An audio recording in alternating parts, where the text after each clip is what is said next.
നിങ്ങളുടെ ഇഷ്ട പരമ്പരകൾ എക്സ്ക്ലൂസീവായി സൺ നെക്സ്റ്റ് ആപ്പിലൂടെ തികച്ചും ഫ്രീ ആയി ഇപ്പോഴേ ആപ്പ് ഡൗൺലോഡ് ചെയ്യൂ. ഡോക്ടർ മരുന്ന് കുറിച്ചതിന്റെ ഡീറ്റെയിൽസും വേണം. എനിക്കറിയാം ഞാൻ നിന്നെ വല്ലാതെ ബുദ്ധിമുട്ടിക്കാണെന്ന്. ആശുപത്രി എത്തിക്സിന് ചേർന്നതല്ലെന്നും അറിയാം. നീ പറയുന്നത് പോലൊരു കാര്യത്തിന് വേണ്ടിയാണെങ്കിൽ ഞാൻ ഒരിക്കലും അത് ചെയ്യില്ലായിരുന്നു. പക്ഷേ നീ തെറ്റായൊന്നും ആവശ്യപ്പെട്ടില്ല. ആശുപത്രിയിലുള്ളപ്പോ എത്രയോ പേർക്ക് നന്മ ചെയ്തവളാ നീ. നിനക്ക് വേണ്ടി ഞാനിത് ചെയ്യും, എന്ത് വന്നാലും.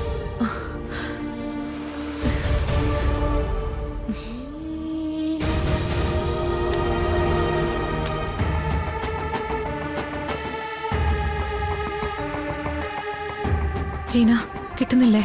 ടെൻഷൻ ആവല്ലേ, എങ്ങനെയെങ്കിലും സംഘടിപ്പിക്കാം. ആരതി ഡോക്ടറുടെ ഫയലുകളൊക്കെ ഇതിലേക്ക് ട്രാൻസ്ഫർ ചെയ്തിട്ടുണ്ട്. പൂജ, കിട്ടി കിട്ടി. കിട്ടിയോ? ഈശ്വര, നീ ആരെങ്കിലും വരുന്നുണ്ടോ എന്ന് നോക്ക്.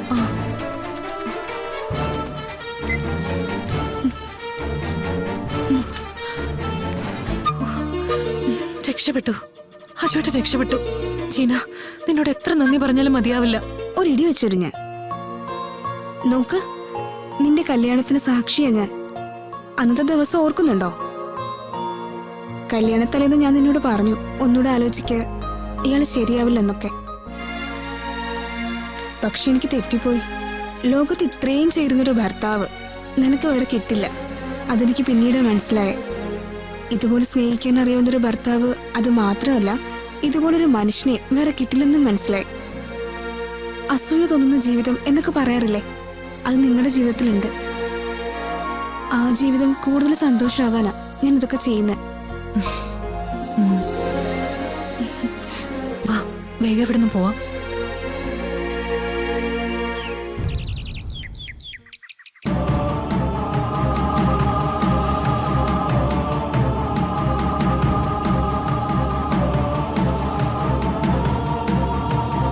നമസ്കാരം. ആരാ? മനസ്സിലായില്ല. സർ, എന്റെ പേര് പൂജ, ഇത് സ്നേഹ. എവിടുന്നാ? എന്നെ എന്തിനാ കാണാൻ വന്നേ? എന്റെ ഭർത്താവിന്റെ പേര് പറഞ്ഞാൽ അറിയുമായിരിക്കും, അഡ്വക്കേറ്റ് അർജുൻ.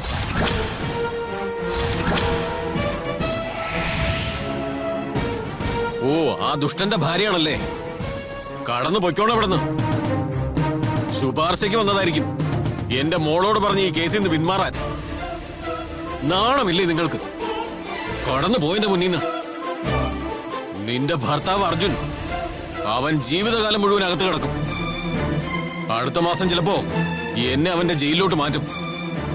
അവിടെ ഞാൻ അവനെ തീർക്കും. ഒരു വൃത്തികെട്ട ഭർത്താവിനെ രക്ഷിക്കണമെന്ന് അപേക്ഷിക്കാൻ വന്നിരിക്കുന്നു. എന്റെ ഭർത്താവിനെ രക്ഷിക്കണമെന്ന് പറയാനല്ല ഞാൻ വന്നത്. നിങ്ങളുടെ മകൾക്ക് രക്ഷ വേണമെങ്കിൽ ഞാൻ ചോദിക്കുന്നതിനൊക്കെ ഉത്തരം പറയിപ്പിക്കാൻ വേണ്ടിയാ വന്നേ. എന്താ പറഞ്ഞേ? എന്റെ ഭർത്താവിനെ കൊടുക്കാൻ നിങ്ങളുടെ മകൾ നടത്തിയ സകല കളികളും ഉടൻ പുറത്തു വരുന്ന. ആജീവനാന്ത കാലം അവൾ അകത്ത് കിടക്കും. ഒരു കരുണയും പ്രതീക്ഷിക്കണ്ട. എന്റെ മുഖം വിളർന്ന് കുറച്ചു നേരത്തെ വലിയ വാചകങ്ങളായിരുന്നല്ലോ, ഇപ്പൊ വാക്കുകളൊന്നും പുറത്തു വരുന്നില്ലേ? എന്റെ മുഖം വിളറിയിട്ടൊന്നുമില്ല. നിങ്ങളെന്താ വാദിയെ പ്രതിയാക്കാൻ വന്നിരിക്കണം? എന്താ പറഞ്ഞ? വാദിയെ പ്രതിയാക്കുന്നോ? ഇവിടെ വാദിയെ പ്രത്യേകിച്ച് പ്രതിയാക്കണ്ട. വാദി തന്നെയാ പ്രതി. അതിന് കോടതിയിലൊന്ന് തെളിയിക്കേണ്ട കാര്യമുള്ളൂ. തെളിവുകളൊക്കെ ഞങ്ങളുടെ കയ്യിലുണ്ട്. ഞങ്ങൾക്കറിയാം സ്വാതി ആരുടെയോ കയ്യിലെ കളിപ്പാവയാണെന്ന്. ആ പാവം പെണ്ണിനെ മുന്നിൽ നിർത്തി മറ്റാരോ ആണ് കാര്യങ്ങൾ ആസൂത്രണം ചെയ്യുന്നത്. അതും ഞങ്ങൾക്കറിയാം. അതെ, സ്വാതിയുടെ പത്രസമ്മേളനത്തിലെ അവളുടെ വാക്കുകൾ കേൾക്കുമ്പോ തന്നെ അറിയാം അവളൊരു പൊട്ടിപ്പെണ്ണാണെന്ന്. മറ്റാരോ പറയുന്നത് അതേപടി പറയുകയാണ്. വേറെ ഒരു പൊട്ടിപ്പെണ്ണ്. എന്ത് പൊട്ടിപ്പെണ്ണ്? അവക്കൊരു പാവം നല്ല മനുഷ്യനെ ചതിക്കാൻ അറിയായിരുന്നല്ലോ. നോക്കിക്കോ, കോടതിയിൽ അവളെ കൊണ്ട് ഞങ്ങൾ വെള്ളം കുടിപ്പിക്കും. ചേച്ചി, അവളെ എന്തിനാ കുറ്റം പറയുന്നേ? അച്ഛനെ കണ്ടല്ലേ മക്കള് പഠിക്കുന്നേ. അച്ഛൻ ആരെയോ കൊന്നിട്ട് ജയിലില്. അപ്പൊ മോൾ ഇത്രയെങ്കിലും ചെയ്യണ്ടേ? ഞാൻ ആരെയും കൊന്നൊന്നുമല്ല. എന്നെ കള്ളക്കേസ് കുടിക്കതാ. ഓ, അത് ശരി. അപ്പൊ അച്ഛനെ ആരോ കള്ളക്കേസ് കുടുക്കിയതിന് മകൾ എന്റെ ഭർത്താവിനെ കള്ളക്കേസ് കുടുക്കി.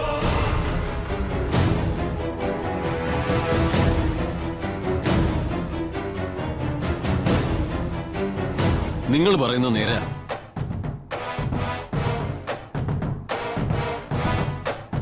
അവളൊരു കളിപ്പാവയാ. അവളെ കുറ്റപ്പെടുത്തല്ലേ? അതെ, അങ്ങനെയാണല്ലോ ഞങ്ങളും ആദ്യം പറഞ്ഞേ. അവളൊക്കെ ചെയ്യുന്നത് എന്നെ ജയിലിൽ നിന്ന് പുറത്തിറക്കാൻ വേണ്ടിയാ. ഹാ, അത് കൊള്ളാം. അച്ഛനെ പുറത്തിറക്കാൻ വേറെ പാവങ്ങളെ അകത്താക്കുന്നു. എന്നെ കള്ളക്കേസിൽ കുടുക്കിയവരാ എന്റെ മോളെ ഉപയോഗിച്ച് കുഴപ്പങ്ങൾ ഉണ്ടാക്കുന്നത്. അങ്ങനെ എനിക്ക് ഉറപ്പില്ല. ഞാൻ ഊഹിക്കുന്നു. എന്റെ മോളെ ഉപേക്ഷിക്കരുത്. അവള് പാവമാ. ഇപ്പൊ ചില ചീത്ത കൂട്ടുകളിൽ ചെന്ന് പെട്ടു. നിങ്ങളുടെ വിഷമം എനിക്ക് മനസ്സിലാവും. തെറ്റുകാരനല്ലെങ്കിൽ നിങ്ങളുടെ ഭർത്താവ് പുറത്തു വരണം. പക്ഷേ എന്റെ മോളെ ജയിലിലാക്കരുത്. എന്തായാലും സ്വാതിയുടെ അച്ഛനൊരു നല്ല മനുഷ്യനാണെന്ന് മനസ്സിലായി.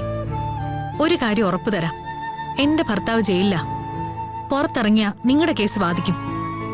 നിങ്ങൾ പറഞ്ഞത് സത്യമാണെങ്കിൽ, നിങ്ങൾ നിരപരാധിയാണെങ്കിൽ അജുവേട്ടൻ നിങ്ങളെ പുറത്തു കൊണ്ടുവരും. പക്ഷെ ഒരു കാര്യം, എന്താ? അജുവേട്ടന് വേണ്ടി കോടതിയിൽ നിങ്ങൾ വന്ന് കുറെ കാര്യങ്ങൾ പറയേണ്ടി വരും. പക്ഷേ എന്റെ മോള് കുറ്റവാളിയാണെന്ന് എനിക്ക് ഉറപ്പു വരണ്ടേ? തെളിവുകൾ ആദ്യം ഇവിടെ കൊണ്ടുവന്ന് നിങ്ങളെ ബോധ്യപ്പെടുത്തും. എന്നിട്ട് മതി സാക്ഷി പറയുന്നത്. ശരി, ഞാൻ സമ്മതിക്കുന്നു. ഞാൻ വരാം. എന്റെ മോളെ രക്ഷിക്കണം. ഹാ, അത് നമുക്ക് ആലോചിക്കാം. എന്നാ ശരി, ഞങ്ങൾ ഇറങ്ങട്ടെ. ശരി.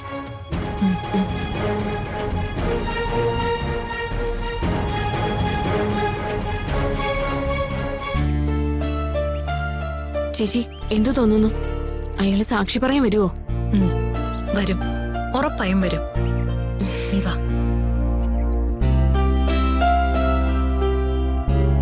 ചേച്ചി, അതിഗംഭീരമായ ഡെവലപ്മെന്റ് ആണ് നമ്മുടെ അന്വേഷണത്തിനുണ്ടായിരിക്കുന്നത്.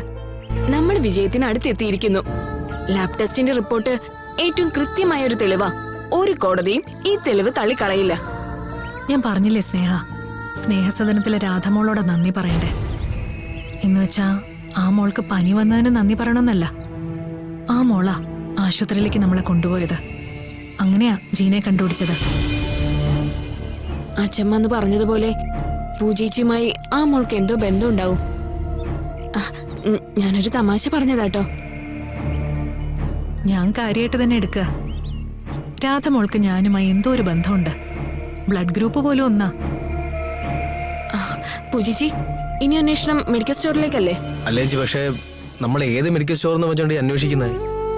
അവള് മരുന്ന് വാങ്ങിച്ച മെഡിക്കൽ സ്റ്റോർ കൃത്യമായിട്ട് കണ്ടെത്തിയാലല്ലേ നമുക്ക് അടുത്തെന്തെങ്കിലും ചെയ്യാൻ പറ്റത്തുള്ളൂ.